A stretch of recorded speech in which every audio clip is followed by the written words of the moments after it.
Self-honesty and self-deception are not typical parts of my verbiage throughout a regular day, but it is exactly what we deep dive into in this episode of It Starts With Attraction. I'm joined with Dr. Courtney Warren. She's a board-certified clinical psychologist and also teaches adjunct psychiatry and behavioral health at the University of Nevada in Las Vegas.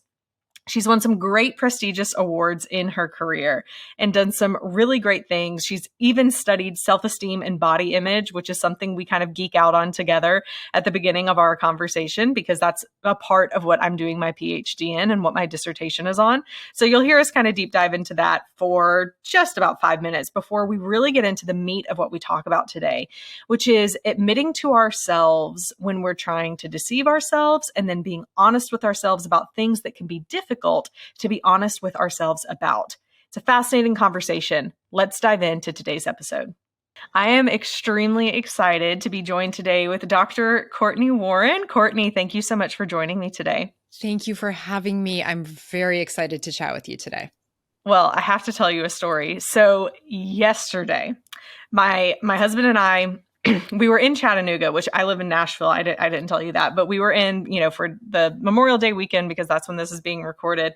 And he sent me this article yesterday morning, and I can't even remember the name of it. And I don't have my phone on me, but the article was like 7 phrases that emotionally healthy people say.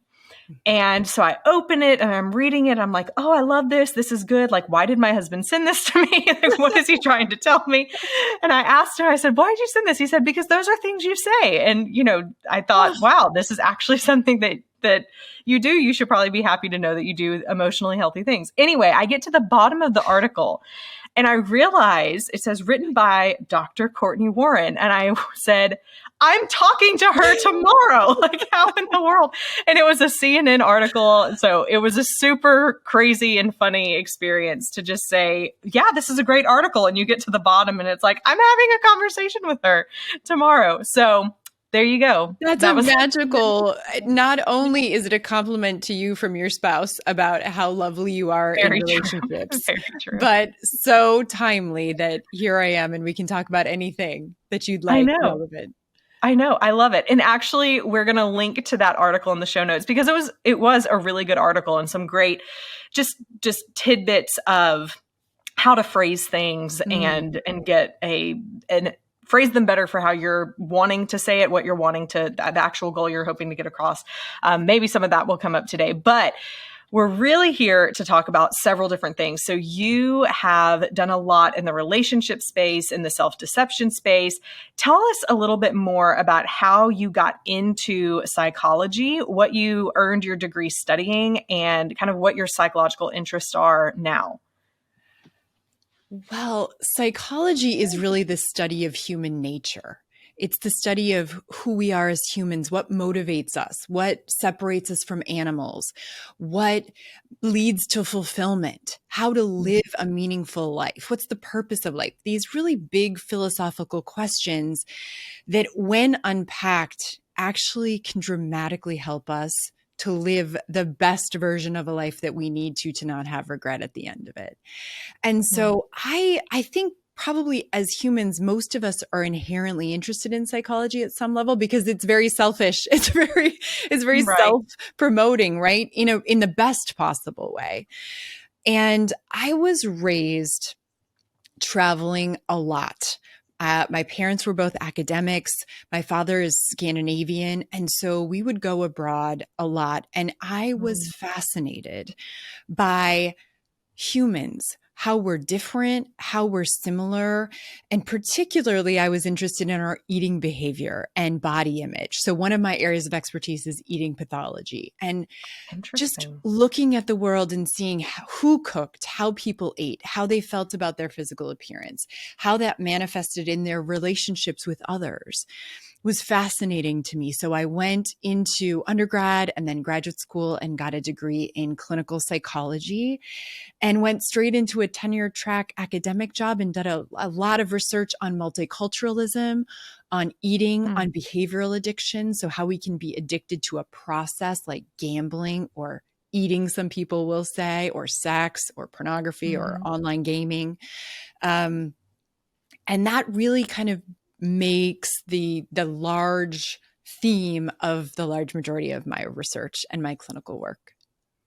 Wow, that's really fascinating. What are some of the takeaways that you had from the eating and body image studies that you've done? What are some of the most fascinating things that you recall from that?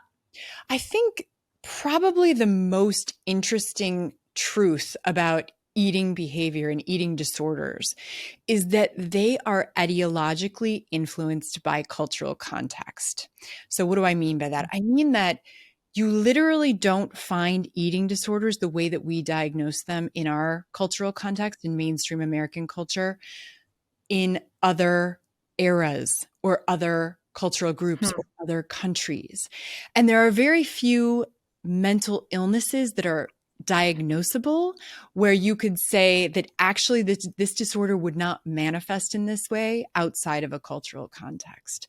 So in general, to become obsessive and fixated on your physical appearance and have a really unhealthy relationship with food, you have to have an excess of food, and you have to have a very strong value placed on physical appearance as a determinant of personal value. And so in our country and in the mainstream Western cultures, like the mainstream culture in the United States, we see, particularly for women and for the female gender role, a very strong tie between what you look like and your value as a human being. And what you're supposed to look like ideally is very thin, is very young, is very white. And most of those ideals are incredibly culturally influenced. And so I think in terms of unpacking why that matters, really encouraging people to think critically about what they believe makes them valuable and what they may have unconsciously internalized by virtue of living in a cultural context that is hurting them. That this striving that most of us have in a Western cultural context to be 18 forever, to do anything you can to be perpetually young, to be thin, to be fit, to wear makeup, to have plastic surgery. All of these are really attempts at meeting a value-based physical ideal that at the end of the day isn't attainable and generally sets us up to strive for something that we're never going to get. Yeah. Yeah.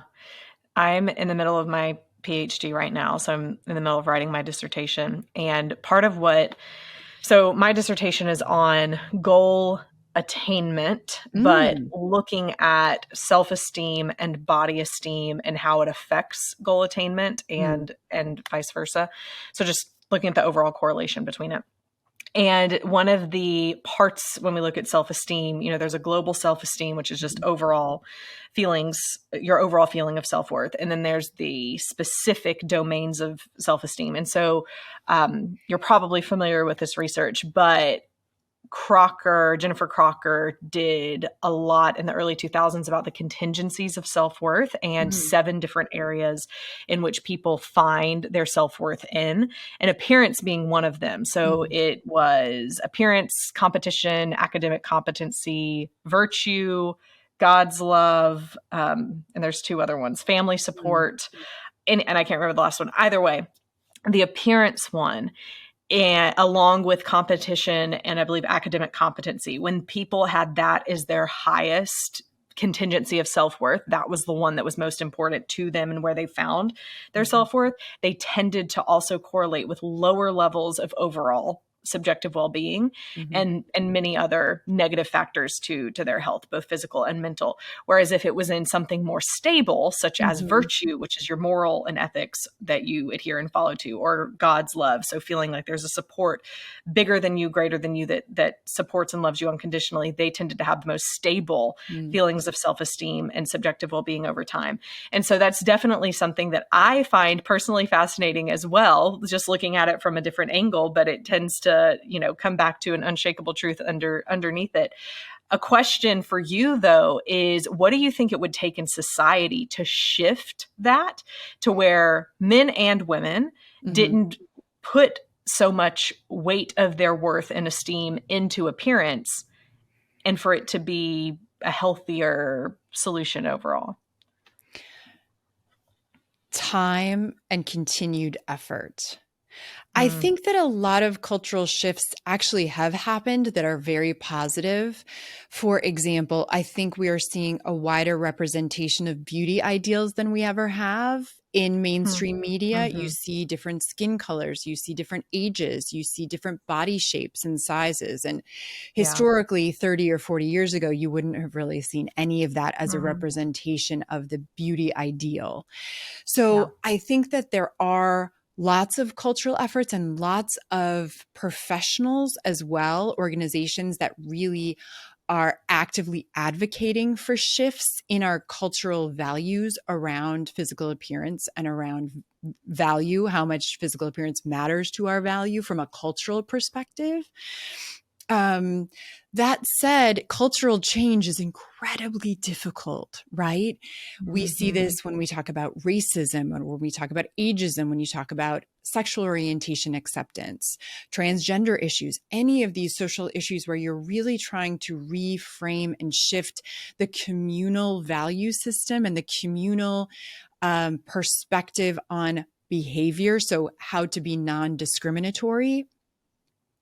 That takes tremendous amounts of shift and effort and time and advocacy from every aspect of a community, from, the educated who are trying to present information from a very data-based perspective to the lived experiences of people who say this really harms my mental well-being and the mental well-being of the people around me. And it's not fair, or it isn't just, or it isn't moral. So, on the flip side of it, especially when we talk about romantic relationships, every culture in history probably has had an ideal physical appearance.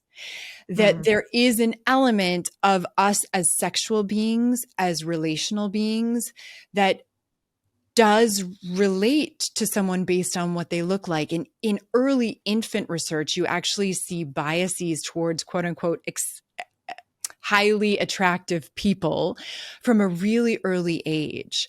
From 3 to 6 months old, you'll see infants spending more time looking at images of individuals who are deemed very attractive, which generally is about facial symmetry. But so there is probably some biological aspect of this as well, which is an interesting process for us to all talk about.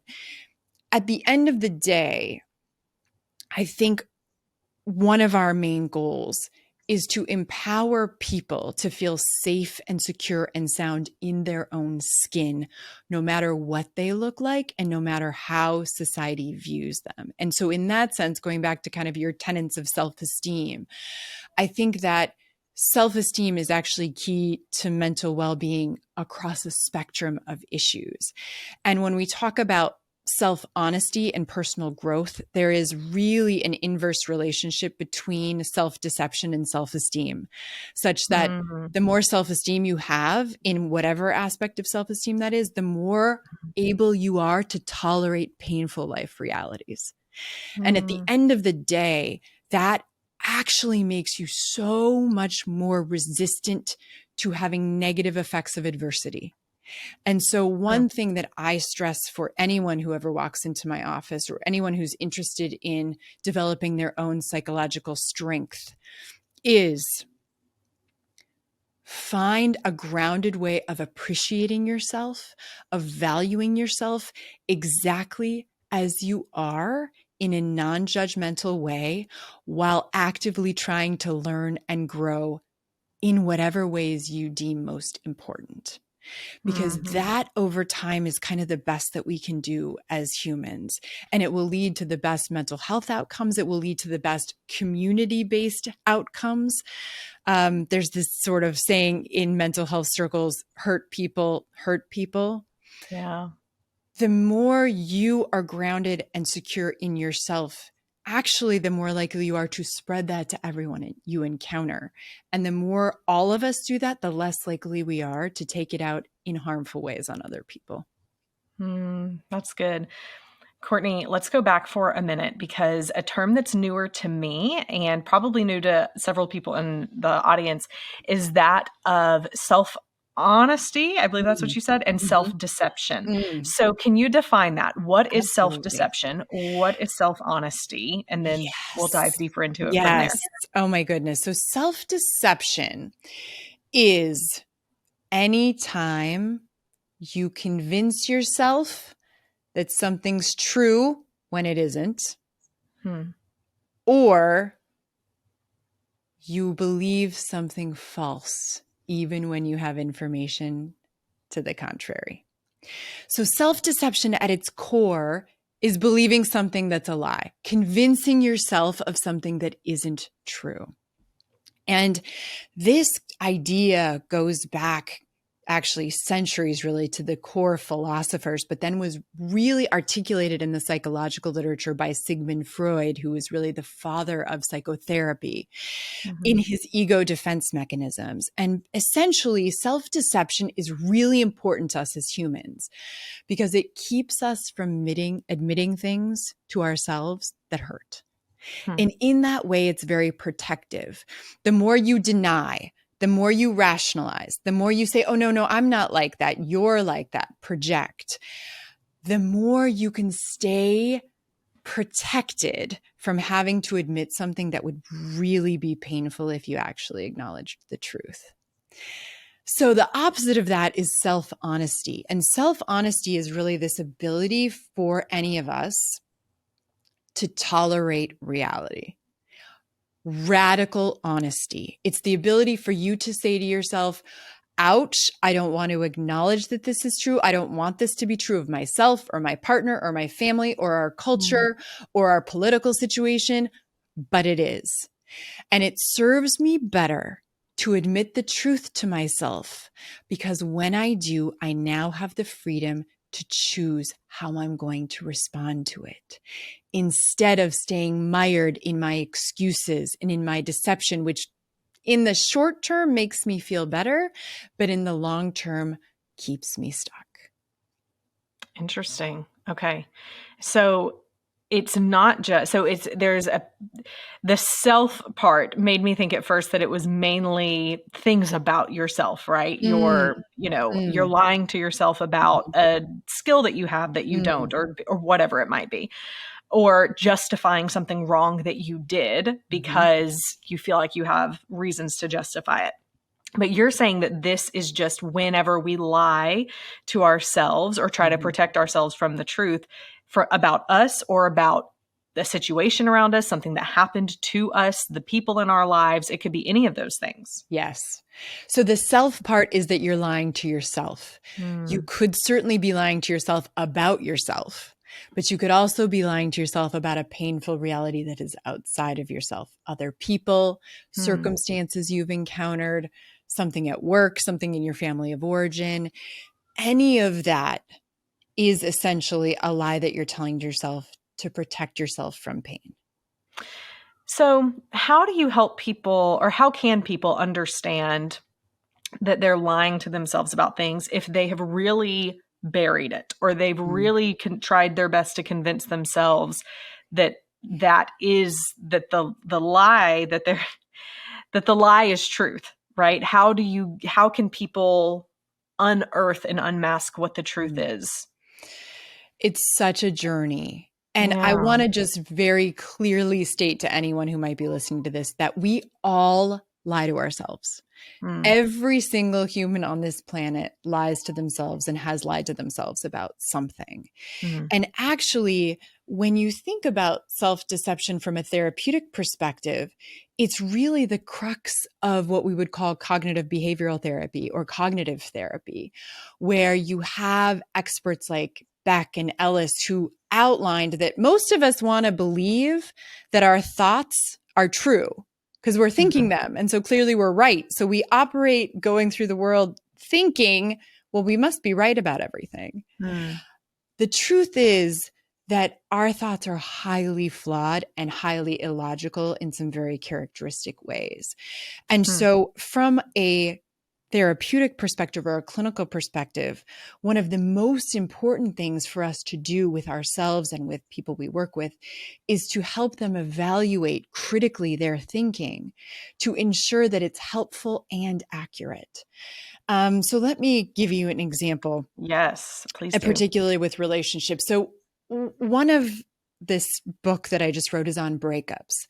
And one thing that we see oftentimes when people fall in love, that honeymoon phase, for any of you who ever have been there, where you meet this one person out of a host of options and they capture your attention. And over time, you find yourself thinking about them and you're craving them and you want to be with them and you want to touch them. And it's almost like you become addicted to them. They are the center of your world because you feel euphoric when you're around them. It becomes this heightened, giddy rainbow in fantasy land, which feels really amazing. It's actually neurobiologically one of the most compelling natural highs that we can ever have as a human being. The problem, or part of the problem of falling in love, is that you are very likely to lie to yourself about who your mate is. Because you actually don't know very much about who they are as a human being. And so what we tend to do as humans is create in our own mind a fantasy version of who they are based on how they make us feel, based on our internal experience of being around them, based on who we want them to be. Thinking things like, I found my soulmate. This is the one. They're perfect. They're perfect for me. They complete me. This is all I need to be happy and healed in this life. And the reality is that none of those things are true. And so one thing that happens for people who fall in love and then break up is that now they're essentially going through a withdrawal process where their object of their affection, the object who made them feel so euphoric, is no longer there, but they still have all of these faulty beliefs about their now ex running through their minds that keeps them stuck on them. And so part of the journey of becoming aware of the self-deceptive tendencies in us in romantic relationships is bringing out all of those thought processes and beliefs that you create, that all of us create about our mate, and unpacking them in a very deliberate, very critical thinking based way to say, well, if you believe these things about your ex, how does that affect you? How does it affect the way you emotionally feel? How does it affect the way you want to act? How does it affect the way that you feel about yourself as a human being? And is this helpful or harmful? What evidence do you have that it's true or false? And the goal isn't to sort of make people universally positive. I think that that's a very common misconception about CBT in general. The goal is to make your thinking patterns as honest as possible so that when you encounter something that's negative and painful, now you have the opportunity to deal with that and grow from that and choose your response instead of staying in a deluded world that will keep you stuck and fixated on a former lover in ways that ultimately harm you tremendously. I have a lot of questions, Courtney. So I'm thinking as well about this in the context of married individuals that are still married. So that's the road I kind of want to go down because I know that's several of my listeners as well.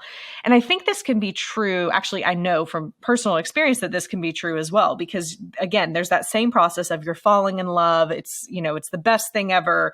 You're going to get married and marriage is going to be like this fantasy, this honeymoon all the time, all of the things, right? Yes. And I've been very open with my audience that my first year of marriage was nothing like that. Mine wasn't either. Very hard. Yeah. Well, and so similar to what you're talking to, like I remember for me, so my husband and I got married and the next month moved to South Korea. It was, so literally everything changed and we didn't have any support system around. And I remember thinking probably about 3 or 6 months into it, like, this is not what I signed up for. Like, this is harder than I thought it was going to be. And did I make a mistake?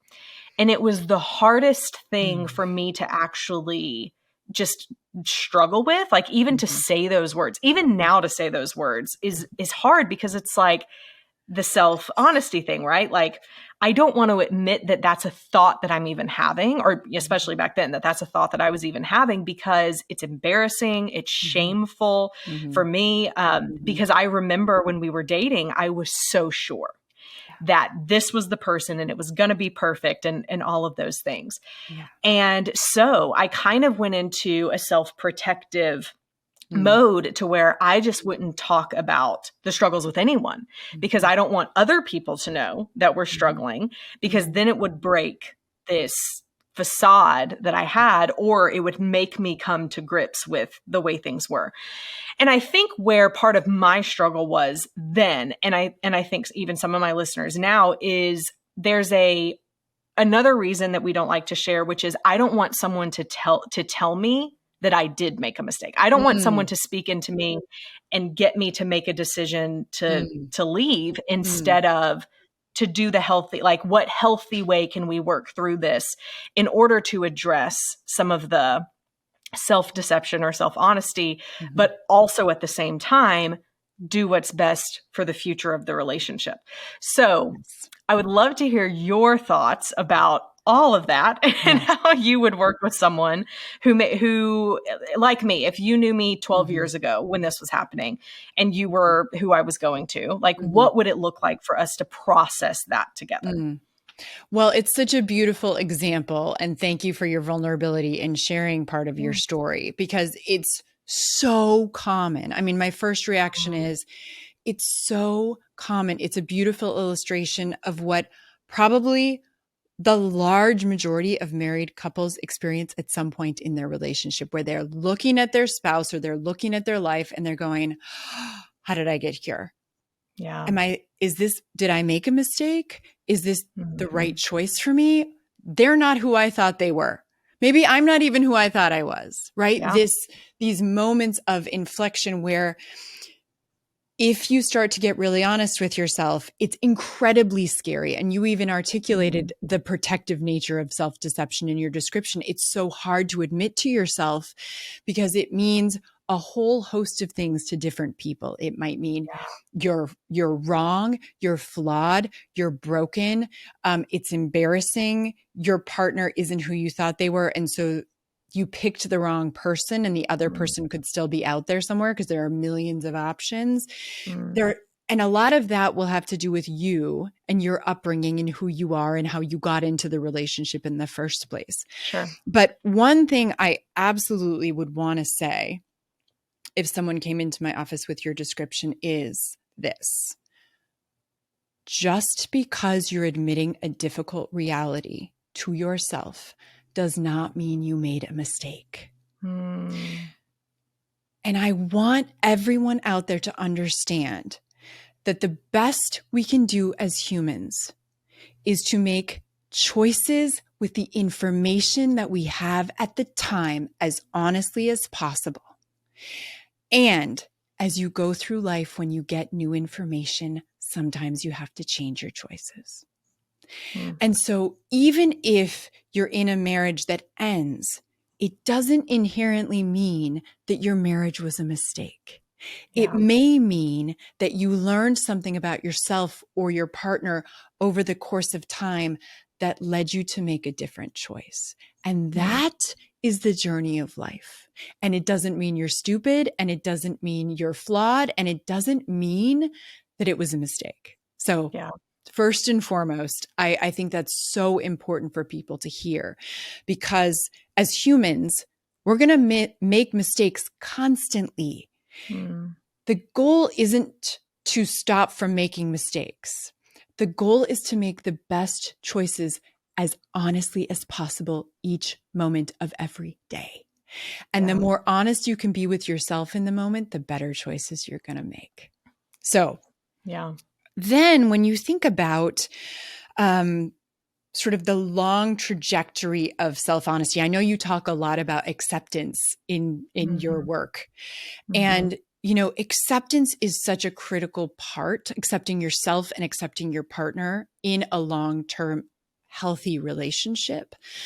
But acceptance requires honesty. Accepting your partner and accepting yourself and still choosing to be together means that the facade fantasy of what you thought a relationship was going to be, of who you thought your partner was going to be, of the most ideal aspects of yourself that you wanted to be, are torn down to some degree in the interest of being vulnerable, brave, honest, which includes admitting things that you don't want to be true. Like, in this moment, I really don't like you. In this moment, I am not sure I made the right choice. In this moment, I am incredibly emotionally upset and I am not sure why. Having that intimacy with another human, coming back to the table and saying, I see your warts. I see these things I don't like about you, and I still choose to be here, is the foundation for a meaningful romantic relationship. And it will only really develop after you've had enough of a reality check and enough of a radical slap in the face to actively still choose to be together in spite of the entire sort of breakdown of the fantasy. Yeah. And so I think that that's part of the journey. Oftentimes in romantic relationships, we talk about sort of 3 phases that you see in neurobiological research. So the first phase is lust, which is essentially just your sex drive when you go out into the world and you find potential mates and you're seeking potential mates that you, for whatever reason, find attractive. They're good looking, they are spiritually aligned, they're intellectually stimulating, they're whatever it is that you are attracted to. And then eventually you might find someone and you fall in love with them. And that falling in love, that romantic love, that honeymoon phase is highly deceptive, highly. But if you can get through the romantic love honeymoon phase long enough that you actually get to be vulnerable with another person, that you actually get to see really who they are and some of the things you don't like about them, and you still actively choose each other, that's where a lot of that attachment really comes from, and where you can feel bonded and safe and grounded in a connection with another human that is based in choice. Because relationships are a choice. Every relationship we're in is actually a choice. And so continuing that connection and saying, I'm still making a choice to be with you, is so profoundly meaningful that you can't get in lust or in a honeymoon romantic state. Yeah. Yeah. It leads to those deep, secure, it leads to deeper levels of the relationship and a feeling of security that is not there with lust or love. It's that I know this person's going to be there for me no matter what, which is honestly what we're made to have, right? That's why attachment theory is studied so much in kids, because that's what kids are looking for from the time we're young. That's something that we need to feel that we're seen, soothed, and secure in the relationship that we have. So there's no question. Love is a need. And I think we often don't think of it that way. There are mental health theorists who have positioned it that way for centuries. And with emerging research on the biology of love and the neurobiology of love, when you're in love, it activates a very old survival-based part of your brain. And we also know, as you said, from attachment research, that we actually need to attach to a secure figure that we care about, that cares about us, to thrive and develop in healthy ways. And when you don't, or when you're not able to from early childhood, it is very likely to harm your romantic relationships as an adult, because you will unconsciously play out your fears and insecurities with your now adult mate. What are some ways that you encourage people to work through some of those childhood issues with attachment that they may have had from their primary caregiver or a previous romantic relationship that maybe they are seeing come up in their current relationship. So what are some of the best ways to identify those and then work through them? Well, I will say that the entire middle section of my book is really about exploring your core beliefs from early childhood until now and trying to unpack how they're related to your romantic relationships today. So I think it's essential, if you don't want to repeat or recreate the same dysfunctional patterns from relationship to relationship over time. I always encourage people to start by looking at some of the core themes they learned about themselves, other people, and the world around them from early childhood. So picture your early childhood relationships with your parents and your family of origin, with your peers and your school environment, with your first dating partners, because those will give you a whole host of triggering keys to where you're going to struggle the most.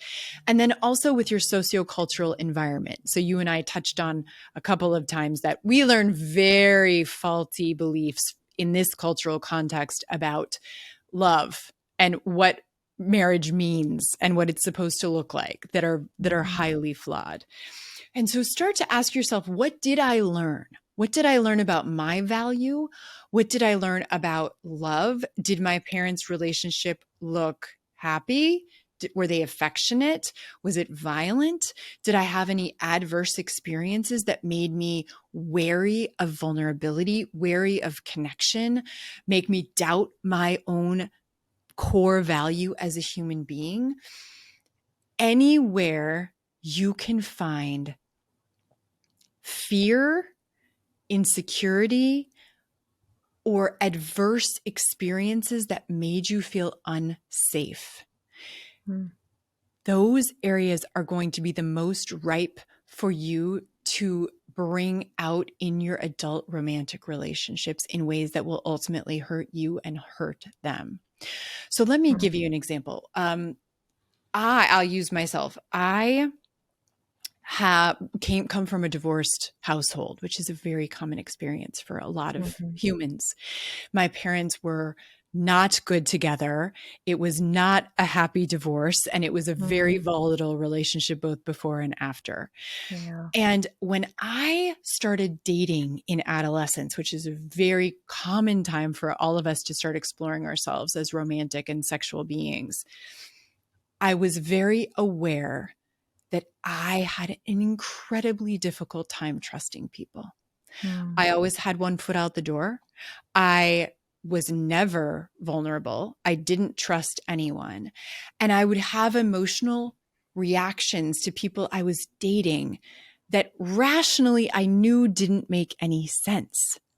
So for example, one of my most significant relationships in college, my boyfriend came to my apartment one night to give me a kiss. He was going out dancing with his friends. And I burst into tears. Absolute mess. And he looked at me and he said, "Court, what's wrong? Why are you crying?" And the truth was that I couldn't tell him because I did not know. And so those moments, any moments that you as a person can say, oh, there's a disconnect here between the actual situation that I'm in and my emotional reaction. There's a disconnect between the situation I'm in currently and what I want to do or how I want to act or how much I'm willing to share or how vulnerable I'm willing to be. Pause. Because this is your greatest opportunity to put the current life situation on the side and ask yourself, what can I learn about me because of this reaction that I'm having in my present life that actually has almost nothing to do with my present life? It Mm. has to do with the fact that I, Courtney, learned from a very young age that love was dangerous, that I absolutely should never trust a romantic partner, and that if they were drinking, something bad was going to happen. Now, Mm. at the time, I didn't know that. I couldn't have articulated it to you because I wasn't aware of it. But over the years, as I started to pause in those moments and evaluate my own beliefs and my automatic thoughts and my emotions and started unpacking, where is this coming from? It became abundantly clear that my core beliefs about love and romance were that it was incredibly dangerous and I should never trust anyone. And until I worked through those, I was never going to have a successful romantic relationship as an adult because I brought those core beliefs everywhere I went. Yeah. I love that because it continues to highlight that need to do some inner work, some self-awareness, that self-honesty even, to Mm-hmm. really take that time and flesh out where deeper is this coming from within me? What in my past is triggering this? What else is leading to this continued feeling or this continued thought? I believe you call it the core themes that Core need to be beliefs. addressed. And Yes. I love that. Here's another question for you. So as you're saying this, I'm even just thinking about a Q&A I did earlier today. And of course, there's the people who are like, love self-awareness. Like, give me more. What else can I do? I want to learn more about me. They're the kind of people who would listen to a podcast like this. And then there's the other kind of people who are a little more defensive, Mm-hmm. maybe don't do as much inner work. Mm-hmm. And you and I both, because of the profession we're in, man, wouldn't we love everyone to just dive in and want to unpack all of the stuff and get down to it. Mm-hmm. But what about for those people who are more resistant? Mm-hmm. And especially if that is for the people listening, maybe they're married to someone who's more resistant to Mm-hmm. think this way or to dive deeper and do their own self-work. What are some tips that you could give either to the reluctant person Mm-hmm. or a friend or spouse of a reluctant person? Mm. Well, I'm going to start with the reluctant person. And the reason for that is that as much as I'd love to give you tips on how to work with your partners, which we can do, ultimately, you have no control over them. Yeah. And so I always think that the most effective techniques that we can use together, that I can express to people, are going to be based on what you have control over, and that's you. So if you're feeling reluctant, the reality is that people don't like change. As humans, we're really resistant to change. And particularly when it's self-deceptive, we're really resistant because admitting it's going to hurt. So the reason that most people are willing to change and do the work if they're resistant is misery. It's that it hurts so much or there's some consequence to not changing that's so bad that you actually can't afford to stay the same. And so if you are resistant or you're finding yourself, you're listening to the self-deception and you're like, oh yeah, I think I do that. And I see how it translates, but I'm not sure I really want to go there. Because if I open this can of worms, there's no going back, which is actually true. Once you admit the truth, it's going to be very hard to unsee it. And you are also now more responsible for the choices that you make with the new information. Because when you admit something that's painful and then you don't change, psychologically, it costs you more because you know better. So it's going to hurt you more if you say, oh gosh, I'm married to someone who's an alcoholic and it's really harmful to me. And now I see that they are, but I'm staying anyway. Or I'm not going to try to intervene, or I'm not going to set different boundaries. That is a choice and it will hurt you more. So if you're reluctant, what I would ask as a starting place is, how are you benefiting by staying the same? And what does it cost you to stay the same? I think that the more people can see the cost of self-deception or the cost of not striving to understand themselves differently and making choices congruent with who you authentically are, the more likely they are to engage in the process. Because regret's one of the worst things that we can experience as humans. And when you look back on a situation and you say, I knew better and I didn't do anything about it, and now here's the cost. I don't have a healthy marriage. I've found myself in a series of behaviors that are really not serving me well. I ruined my relationship with my children. I lost my job, whatever it is, or I'm in a job that I hate and I'm doing it because my parents told me that that was what mattered, which is a self-deceptive lie, right? Once you notice, ask yourself, what is the cost to you if you don't change? And can you live with that? And oftentimes when I'm working with reluctant people or people who are coming to therapy and they want to change the symptom because they're miserable, but the amount of work it's going to take to actually change is so overwhelming that it's like, oh gosh, but I don't know if I want to do that. I focus on the motivational interviewing. Let me understand you and let's really, really try to put a big picture together here so that you can see what it's going to cost you if you stay exactly the same. Because as a therapist, if you're not willing to change, it's more helpful for me to focus on getting you happy with your life exactly as it exists today than to butt heads with you over time, getting you to try to do something that you're not willing to do. Interesting. Yeah. And I'm just thinking about the cost part of it. Like, what does it cost you if to not change and for things to stay the same?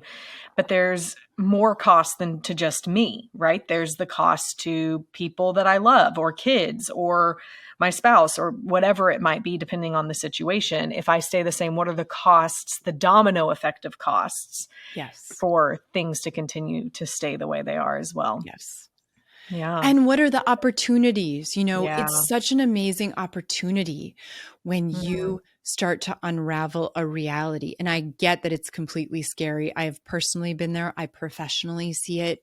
Therapy is hard. Self-honesty is hard. It takes deliberate effort. But it is the ultimate way to become free and empowered. Because the more you can craft your own life based on who you are, what you value, what you need in this lifetime to live a fulfilled, meaningful experience, the better. And so the only real way to get there is to be as honest with yourself every day that you can and make choices that are consistent with the truth. And part of this, Courtney, I'm believing is also that there may be some things that we're scared to admit to ourselves, but they also might not be accurate truth. So the way we feel about it may be true, but once we say it and actually go through the process of thinking of, is that true? Is that really true? Is it a helpful thought? Is it, so an example here may be, I am oh goodness, trying to think of an example at the end of the day at 5 p.m. my time. I'm so tired. I deserve to have another glass of wine tonight. I'm not going to deal with this until tomorrow. It's too scary. Yeah. Something like that. Or because I think that one might be a little bit more of a protective thought, but maybe if there is someone struggling with a job, for example. So like I'm in this job because it's what my parents wanted me to do. And they said I would be happy and all this stuff. Not admitting that because you're scared of what the thought might bring up and you're scared of having to deal with it. Well, what if I do end up quitting my job? How is that going to affect my parents? Are they still going to love me? Are they still going to accept me? And so you don't deal with it because you fear the consequences of actually saying it and then dealing with it. But if you were to actually work through it, then you may come to realize it's not the end of the world like you thought it was. Like that thought and the consequences that you attached to dealing with it and being honest with yourself the catastrophizing. That's what it is. We catastrophize what would happen when we do that, when probably the majority of the time it's not as bad as we thought it was going to be. And as you're saying, There are many ways we lie to ourselves. And so catastrophizing is one of them. And in my book, or even online, you can look up some of the most common cognitive distortions, is what we would call them, or thinking errors that humans do. Yeah. And so as soon as you notice that you're doing one of them, you have the opportunity to say, wow, well, this isn't true.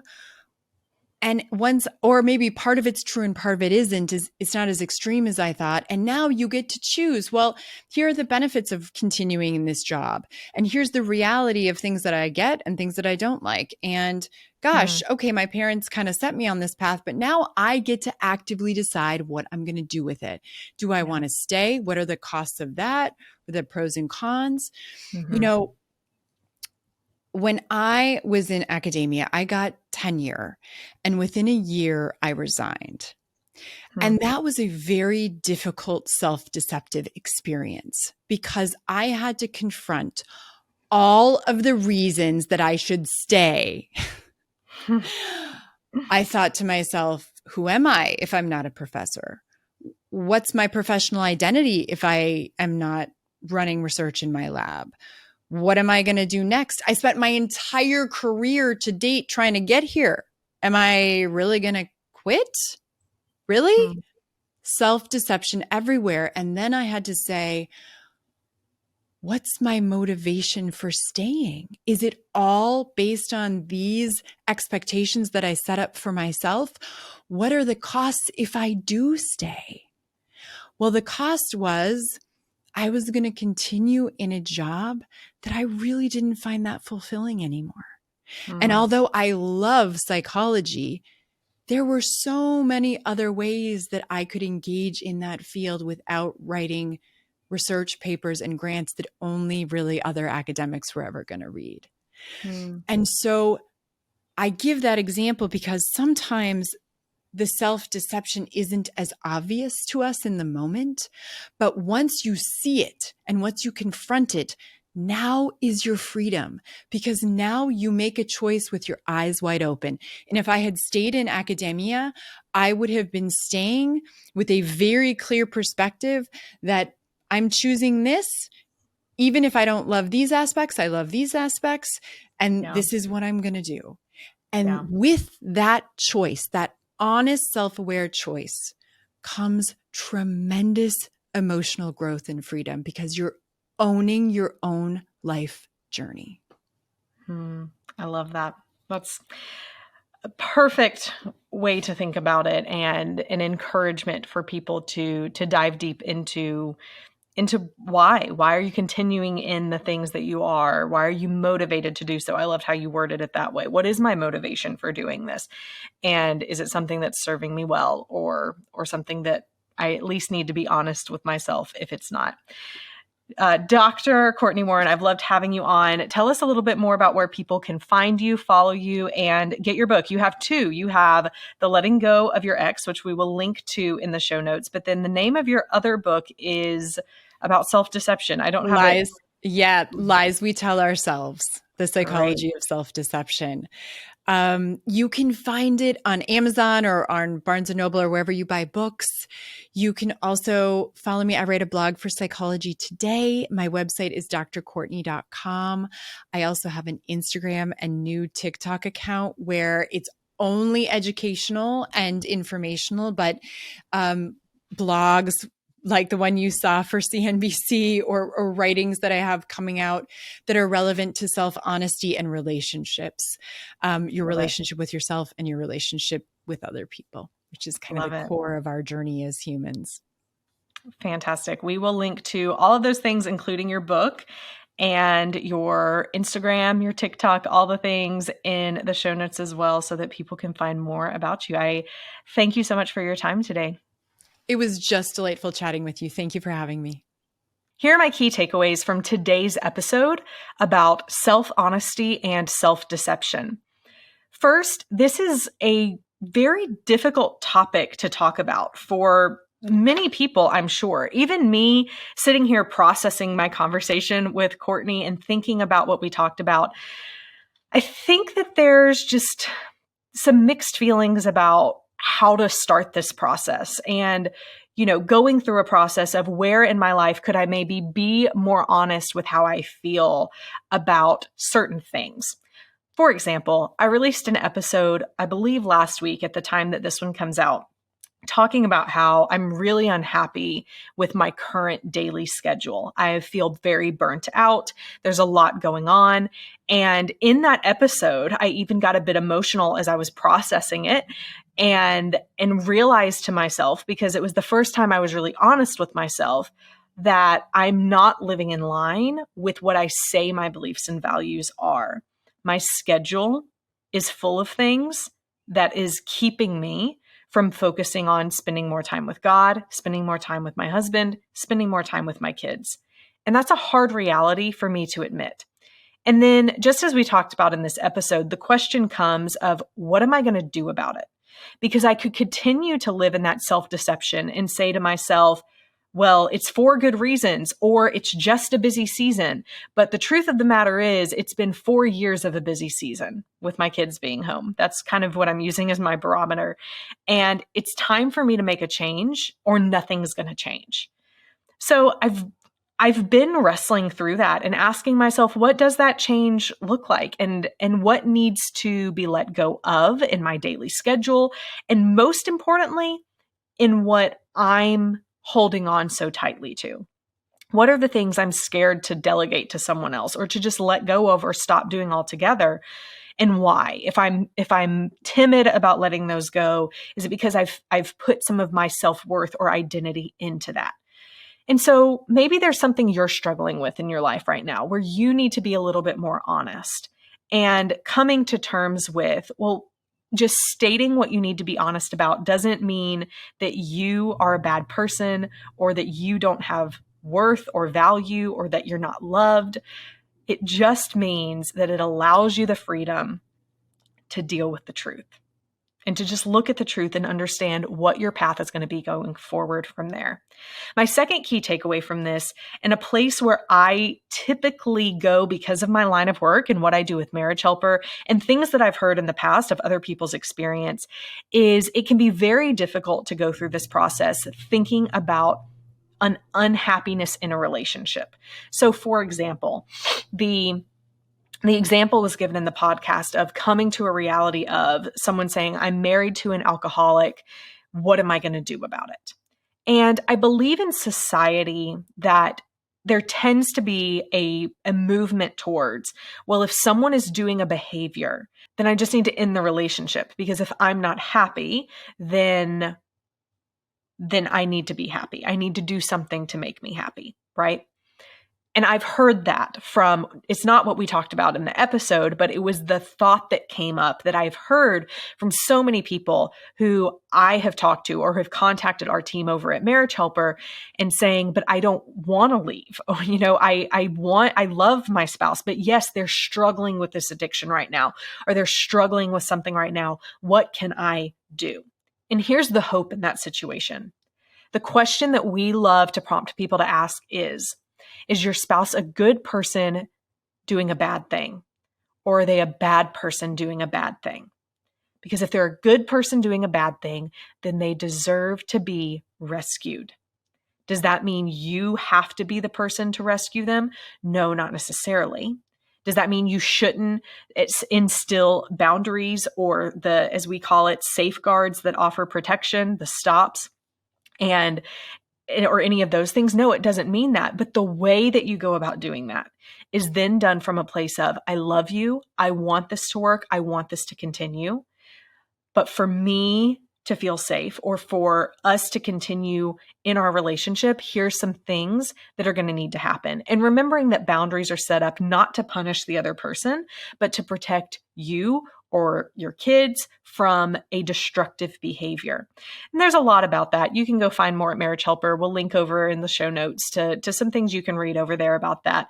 But I just know that it can be, when you're in the middle of a crisis in a marriage, and I know many of my listeners are, it can feel like, well, then I need to leave. It's your choice whether you leave or not. And part of this honesty and coming to terms with, man, I need to be honest with the fact that, yeah, maybe my spouse does drink, more than I'm comfortable with. Maybe they are depending on alcohol. At least bringing that to the light gives you, not someone else, it gives you the choice of how you're going to proceed. And there are many ways that you can proceed if you so choose before filing for divorce. Wanted to give you some hope in that specific situation. The third key takeaway I have is how important it is to deal with core themes that we have in our life and how that might be affecting how we process things, how we filter things, how we experience the things that are going on in our lives. So an example for me that came up as she was talking, thinking about core issues, core themes of our life, and thinking about family of origin and things in school and things like that. So when I was 6 years old, my sister, my middle sister, her name is Joanna. She's 12 years older than me. So when I was 6 years old, she was 18, and she was everything to me. She was my role model, who I looked up to. I wanted to spend all my time with her. She was the coolest person that I could have ever thought that I knew when I was 6 years old. Not that I don't think that today, but when I was 6, she was everything to me. And when she was 18, she went off to college. And I didn't realize until 2 years ago when I was going through EMDR for trauma, which is a type of therapy, that that's actually my earliest memory of feeling abandoned, was when my sister left. And it wasn't that she was trying to or anything like that, but at 6 years old, I couldn't really process why she was leaving. I just knew that she was gone. And it happened around the same time that my grandmother died. And my mom went through a really hard time when my grandmother passed away and was very depressed for several years. And so at the time that my sister left, I also, in a way, felt like I lost, quote unquote, my mom, in the sense that I remember her really struggling with depression.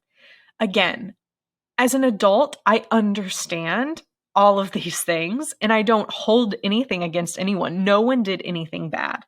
But the way I interpreted it and internalized it as a kid put some core issues into me.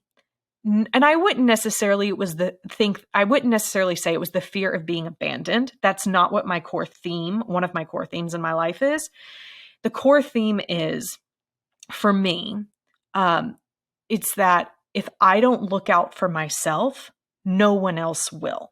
So it's not a fear of someone leaving me. It's a fear of someone not protecting me, not being attentive to me, not wanting to be with me, which was made worse in my first serious romantic relationship when I was 100% sure that this was the person that I was going to marry. And we dated for several years. And he ended up leaving me to be with another woman, and then having to continue to be around that other woman because we had been acquainted. We had been friends. I wouldn't say she was a close friend, but we had been acquaintances, and there were classes that we were still in together, and I still had to be confronted with the fact on campus day to day that he had chose her and not me. And once again, I had no one to protect me. I had no one that was looking out for me. I felt like no one wanted me.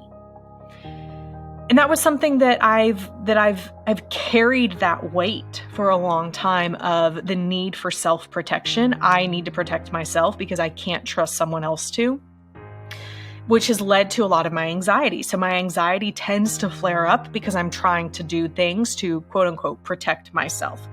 And anyway, this isn't about me. I'm trying to give you an example of how I've processed some of these things. And so I have had to go into some of that work and go back into some of those scenarios and really think about and process through and forgive, even though no one did anything wrong, except the boyfriend.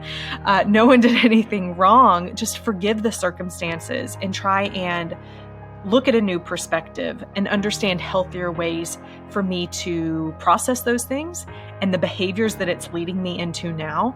And how can I show up differently in my current relationships so that I don't let anxiety take over and and just try and work for my protection or work for approval from other people or attention from other people. And so a lot of that looks like me being really grounded in my pies, in my self-worth not coming from appearance or from competition, some of those things we talked about, but coming from something more stable, which is why it's so important for me to spend that time in the Word, in the Bible every day, spend that time with my family, because those are actually the areas of stable self-esteem and self-worth. God's love and family support and virtue are the top three that led to the most stable self-esteem and self-worth, whereas appearance, academic competency, competition, all of those things led to the worse effects of when we're trying to put our self-worth into that. All of that to say, once again, I'm processing with all of you and realizing that I have some work to do, and maybe you do too. I hope this episode has been helpful for you. I would love to hear from you. Love for you, if you enjoy the podcast or enjoy the show, please consider leaving a rating on Apple or Spotify, wherever you listen to podcasts. It helps the episodes get to even more people. Until next week, stay strong.